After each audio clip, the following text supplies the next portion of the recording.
Welcome RC flying fans. In this episode we'll touch a little bit on Hurricane Helene that just came through, and we'll also touch on the OMP Super Decathlon 55 and the Blade 330S. This episode's running just a little bit late, but I'm getting it out, and then I've got to get out the Hayfie 2024, which just wrapped up 2 days ago, and hopefully I'll have that video out by the end of the week.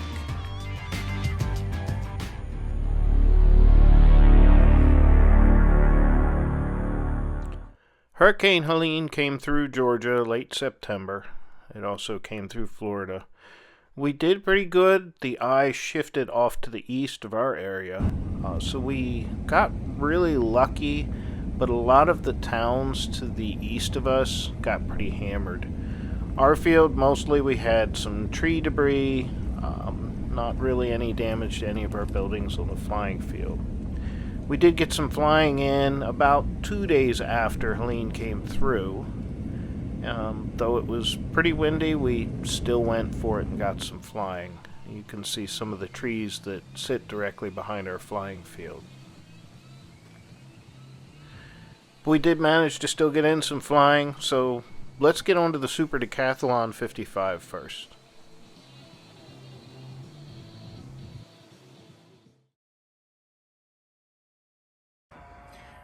This is the 55-inch OMP models, Ohio model product, Super Decathlon. It's a very light airplane, great for 3D. You can set it up very tame. You could basically put a gyro in this thing and it'd be a trainer. I fly mine without a gyro and it flies great. Greg behind the camera's got a gyro. Requires very little trim out of the box. I've had 2 of these. There's 3 color schemes. There's the green that you see here. There's a white with red and blue and white scheme on top. And there's a red and blue scheme, which Greg has. I've had the white version and I got the green version. They all fly the same. Can be powered by a 3S battery or a 4S battery. I've run anywhere from 2200 milliamp batteries in here to 3200 milliamp 4-cell batteries. The 3S system that I'm using in here, if I do use 3S, I use the stock prop for 4S, but they're just 2200 milliamp batteries. Let's see what else.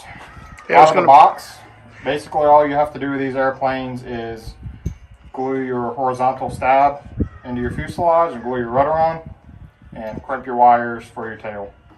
I was going to mention on the battery that one of the things that it does recommend is the 2200, but we found that the 3200 3S actually runs just as well, and the CG isn't as touchy with the battery weight. You don't notice the difference. That's right, Greg. You got plenty of access here. Put your batteries in. Comes with a nice little strap.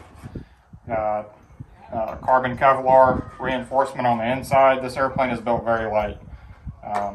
What do you think, Greg? This airplane maybe weighs 3 pounds? 3.5 pounds. Wet weight. It's very light for its size. The wing loading is very good on this airplane. They don't do real well in a lot of wind, but with low wind they fly very well. Construction is excellent on these airplanes. If you look inside the airplane, the wings are actually detachable. You've got 2 wing bolts that go through, and you've got a carbon fiber tube that runs through here. This airplane does come with lights. They're not the greatest lights. You got 2 on the wingtips and you got 1 in the front of the cowling there. They are pretty bright at night. During the day they're hard to see. They come with a Sunny Sky ESC and motor, and that's a very good combo for this airplane with lots of power. You do need at least a 5-channel receiver for this if you're opting to put the lights on a switch. Hatches are magnetic, so they clip in positive. You got 2 big magnets here, 2 there, and you got your lock tabs in the front, so they just slip in. And then you have a tongue and groove here with a nice little latch for the top mount. Most of the times we don't even take the wings off these airplanes because they're so small they can fit in your truck or SUV, small car, without taking the wings off. So you have an option to fly this 3D. It's got plenty of deflection with big enough ailerons and big enough tail surface where you can throw it around. One thing I will say about this airplane is the rudder is very sensitive. It's a very short coupled plane. As long as you have your rates turned down on the rudder, not a big deal. It flies nice and easy on the rudder. But it doesn't take a lot to hold a knife edge. What else, Greg? Landing gear is held on by 3 small bolts, and then you just hot glue this cover on. It's a fairly easy build out of the box. Mine was a plug and play. I think yours was plug and play as well. The servos. So this one was actually an ARF. Okay. And I had to install everything. My white one was a plug and play. I crashed it, unfortunately. Pushing the limits of what this plane can do. But the green one was an ARF, and it's very straightforward. There's 4 servos, 2 in the wings, 2 in the tail. And the nice thing also about this airplane is everything has a ball linkage. So it's adjustable with a rod end on the back side, and everything snaps in. And it's very easy to do a fine adjustment on this airplane if you need to mechanically adjust it. So far, like I said, I crashed the first one. I like the airplane enough to buy a second one. They're available at OMP Hobby. And yeah, really nice flying airplane. It's right. it can go from docile trainer all the way up to it'll take just about anything you can throw at it. Also with the wings, when they mount, you have these wing fairings. These clip out of place here, and then you have 2 bolts here, 2 bolts here, 2 bolts there, and then these come off, and it stores next to nothing. It fits in the car very easy. One of the things, flipping the plane upside down, one of the things that I'll note that you haven't done is they do actually tell you to cut this out, and it will give you a little more airflow over your ESC and over the motor to help keep things cooled down a little bit. Right. So I do have a small cutout in the back here, and making that cutout allows for the air pressure that comes through the cowling to escape somewhere, because sometimes if you push the airplane very hard, this latch can blow off. It is very positively secure, but that's a lot of air pressure.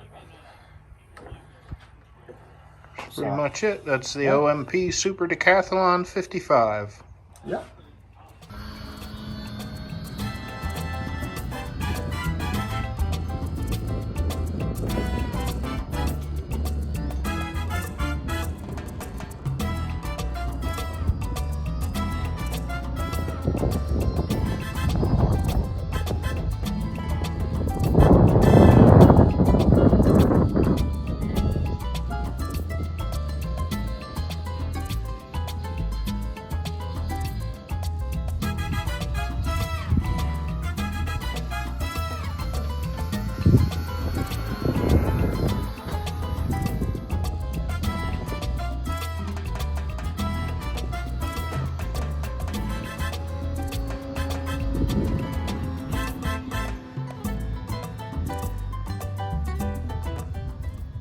So here's the Blade 330S RTF with a Spectrum DXS controller I picked up from Horizon.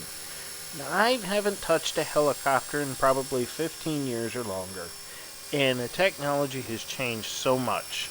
Hovering with the safe flipped on is obviously pretty easy. I was between 3 different types of helis to get back into helis, and I ended up going with the Blade 330S because honestly, the parts are pretty easy to get, and it's been around for a little while. And if you've ever flown a heli, having spare parts is always a good thing. So I've done pretty good with it. I've only taken it out of safe a couple of times, but I'm getting my thumbs used to flying a heli again. But the real person who should be flying this to show you what it's capable of is Robin. So I handed him the controller, and I picked back up a camera. And as you can tell, it's very capable. It does have limitations when you're flying 3D. But here's a decent example, and I'm sorry if you guys get motion sick from the video. I apologize. It's really hard to keep track of a helicopter when Robin's flying it, and you'll see why in a second.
as I jump into this endeavor of playing with helis once again, several years later, we'll bring you guys up to speed every now and then as to how many crashes or how good I've gotten if I continue to pursue it.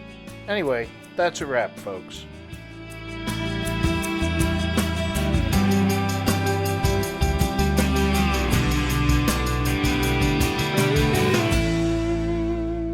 That's a wrap. Let's go fly.